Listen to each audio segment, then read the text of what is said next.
So rules of engagement, let's get started. Let's get started indeed. There he is joining us by Skype video, Dave Sutton. Dave, welcome. Thanks, Amy. Good to be here. Well, we were excited to find what you do. So folks, if you're not familiar with what Dave does, he's a leading authority today on how to plug 21st century strategic marketing techniques and enabling technology into the modern business to drive that organic growth that we're always all going after. He's the founder and managing partner of TopRight LLC. Again, check out their website at toprightpartners.com. They're a new kind of strategic marketing consultancy that helps companies corner the markets where they choose to compete. So relevant for what we're talking about here today. He's also the co-author of Enterprise Marketing Management, The New Science of Marketing. And this is an interesting book. It's been called the groundbreaking book, considered to be the definitive statement of a new business discipline designed to create sustained, profitable, organic growth. Of course, that is also linked up here at the topic page. Make sure you go check that out on Amazon. Give it a good read. So this was a really particular kind of a topic, and one that we hadn't had a chance to really tackle before. So we were excited to find you and what you do there at TopRight. So.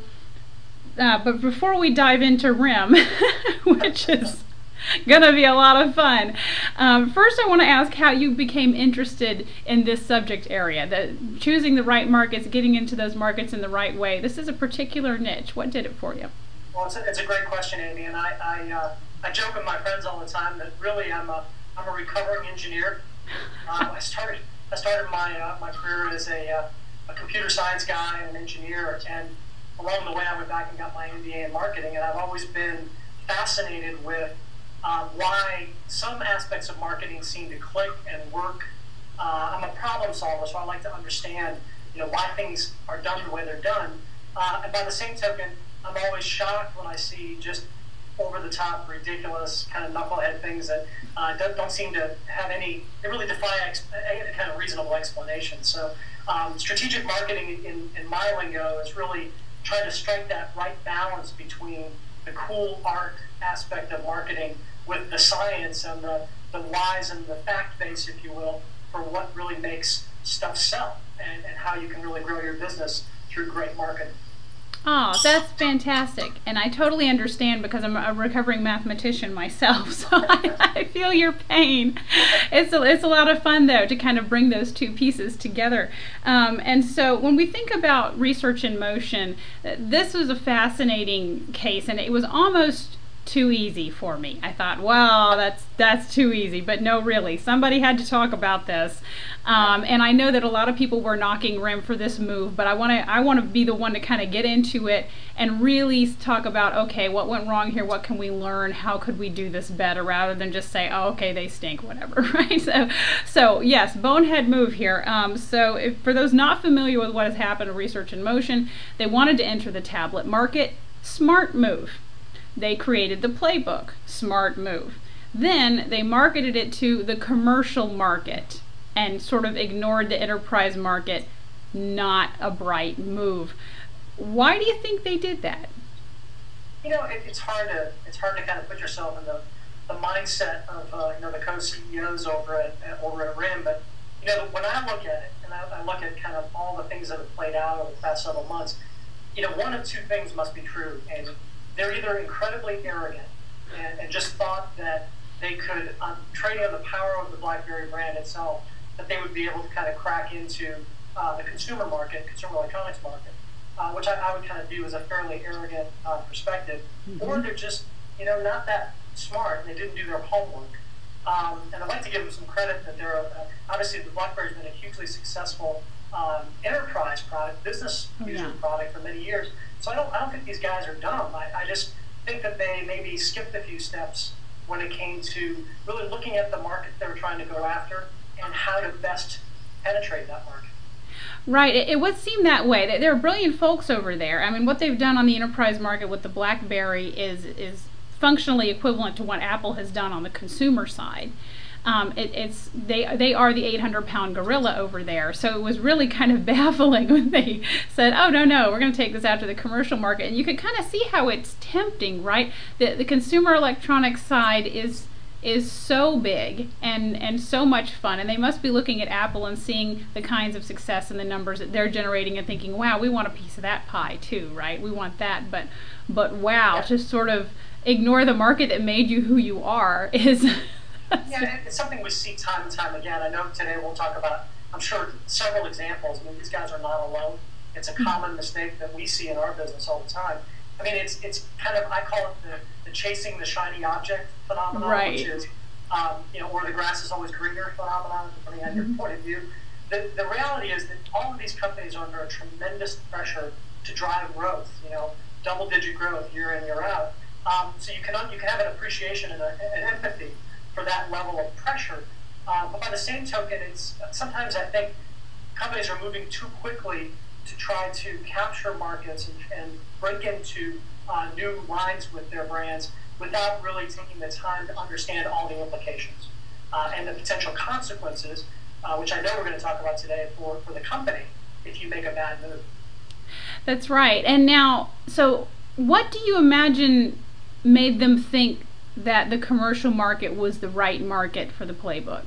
Well, I've been thinking a lot about this, Amy, over the past couple of months, because part of it, I think you could explain by saying they were a little bit jealous, as you cited. I mean, Apple, Samsung, Google obviously have made just tremendous strides with the tablet marketplace, over the past year, and really kind of created a massive market through their efforts. And I'm sure that they kind of looked at that and said, hey, we should be able to get a slice of that because we have such a huge installed base already on the smartphone side with the BlackBerry. And people need to remember, the BlackBerry on the corporate side of the world is still, like you said, the 800-pound gorilla. So they probably thought, look, this is a very powerful trend that's happening. We need to jump on it, and we have a strong enough user base that we should be able to go out and capture a sizable share of that market. Right, and it makes sense. And they do have a very small share of the consumer market for smartphones with their, but it's really, really small. So it's. And also, I don't want to necessarily take us down the path of talking about the smartphones, but if you look at the recent history with the Torch and with some of they haven't had a very good batting average on the smartphone side of things in terms of releasing functionality that's been meaningful to the consumer audience. I think there's probably been more hype, more buzz, and more promise than there has been delivery of great, breakthrough kinds of consumer products. That's right, and I agree. You would be very excited about a launch of something, but they just haven't been able to break into that consumer market. Now, if that had happened, if they had put out a different type of device like a smartphone into the consumer market previously, and if that had worked well, then you might have reason to say, okay, we've got a shot. This could happen, right? Exactly, and again, I think just to contrast sort of where they are vis-a-vis where Apple is. I think one of the biggest distinctions, that I've seen is, Apple's a very consumer-led business, and I mean that in a very deliberate way. They really think about it. Apple's consumers love them. They love the brand, even when they trip up and don't release functionality that works or release functionality that's subpar. In many cases, their consumers are the first ones to jump to defend them because they're so much in love with the brand. You have to remember, Apple never stated that they were going to have a deliberate enterprise or corporate strategy. To many people, it was phenomenal that the iPhone was able to crack into the corporate environment, mainly because of all the security concerns. And That's right. CIOs were very nervous about iPhones being part of their infrastructure. But the surprising thing is that they leveraged the power of their customer base to crack into the business market. Now contrast that with what we've seen with RIM, with the BlackBerry. They could have leveraged their corporate base to drive them into the gaming community, into the consumer usage community, into the apps marketplace. Apps not specifically for business use, but for consumer productivity uses. But they didn't. They tried to drive it as a company as opposed to letting their customers drive them into that market. And I think that's a huge aha in terms of what constitutes a good strategy if you really want to chase a market and keep your same brand and your same business model basically in place. Right, and you don't often see things transitioning necessarily from the corporate world to the consumer world as often, right? You don't necessarily hear people saying, man, I just love this company laptop. I really wish I could use it at home. I've got to get me one of these, right? It doesn't happen as often. You tend to be a little bit more ahead of things on the consumer side. And then like what you mentioned happened with Apple, people going to work and saying, I just really want to use my iPhone at work. That's exactly right. And consumer electronics has traditionally always been kind of one step ahead if you think about trends and demographics and development from a technology perspective. That's certainly true. But there are successful strategies where stories that have never been told about corporate capabilities that were rebranded and taken into the market as a consumer product. And I think a lot of things that have been developed historically, places like Sony, for example, they started as potentially a corporate application and ended up becoming a consumer product, but they're not necessarily stories that are particularly sexy because the whole new brand had to be created, right? It wasn't like it was taking an existing known brand with an identity in the corporate world and then just repackaging it and putting it into the consumer marketplace. And again, I think coming back to BlackBerry, that's a little bit of what's happened to them is they've tried to build on a very, very clear identity with a very clear target audience that resonates with CIOs and corporate IT folks, and then trying to essentially leapfrog into the consumer market on the backs of that brand, and didn't necessarily take their core customers along with them, by the way. Right. It felt like they almost kind of ignored the enterprise market, whether thinking, oh, well, they'll just come along anyway because they have the Blackberries or just, I don't know, it feels almost abandoned, a poor enterprise market. I'll put my finger on one particular aspect of the PlayBook launch, which still has me just befuddled. I can't figure it out, but why would you launch that product without an email application?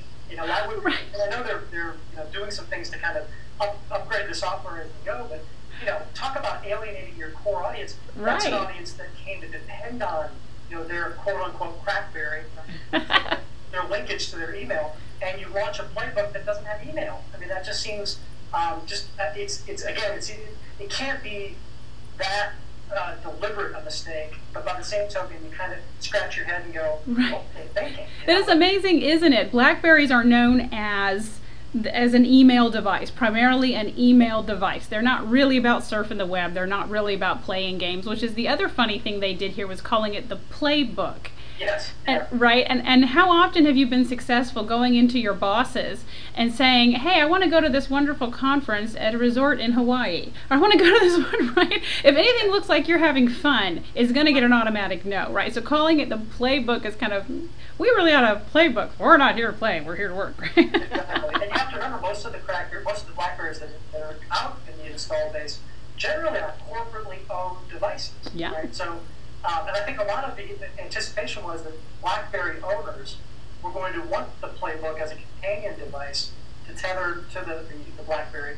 But obviously, a lot of corporations, to your point, are going to have trouble justifying a PlayBook as a corporate purchase on behalf of their employees. So now you've created a problem for the employee and for the company, because the employee either has to make a decision: I'm going to go buy a PlayBook on my own pocket and plug it into my corporate phone, right? Or I'm going to have to go get a different device, and if I'm going to look at other devices, all of a sudden now I don't have to be tethered to the BlackBerry. I can just as easily go out and buy an iPad or a Galaxy Tab or an Android app tablet. I've got choices. So that in many respects, they kind of put their own corporate users in play to go and find a tablet that fits their needs the best. And unfortunately, the PlayBook is not that application, not that device. Right, and it's amazing. If they had simply done something as mundane as calling it the BlackBerry tablet and put an email application on there, they could have had the enterprise market hands down, because people would think, yes, email, security, it's everything that I know from BlackBerry, I want it. And they would proliferate them everywhere. They would have had this wonderful base to kind of start from. And then maybe, if you want to rebrand and go chase something else, fine. But yeah, it's amazing. All right, now we've beat on them pretty hard here. We're going to head out to our first commercial break of the episode. And so when we come back, we'll start going a little Lily's, you're on it now, talk about how this is actually pretty common, right? Judge not lest we all be judged here. This is a pretty easy mistake to make. Well, maybe not one quite this bad, but we'll talk about how it could happen to any of us, how to pick the right markets, how to avoid the wrong markets, how to enter those challenging ones if you really must. So keep it right there for more of Dave Sutton of Top Right Partners, everyone, when we come back to the Trend POV show.